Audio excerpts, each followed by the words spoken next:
Czech company Katanga has introduced a unique motorized velomobile, the VM-Forty-Five, which can reach speeds of up to 28 miles per hour.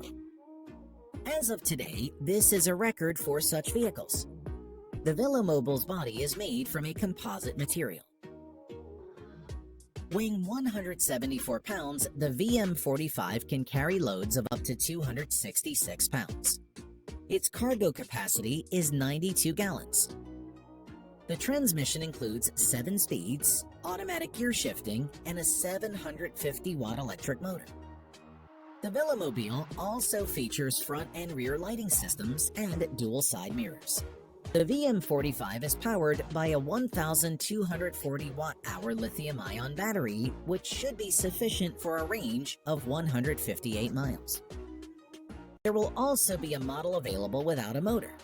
It is expected that the price of the non-motorized version will be around $12,108, while the motorized version will cost approximately $14,310.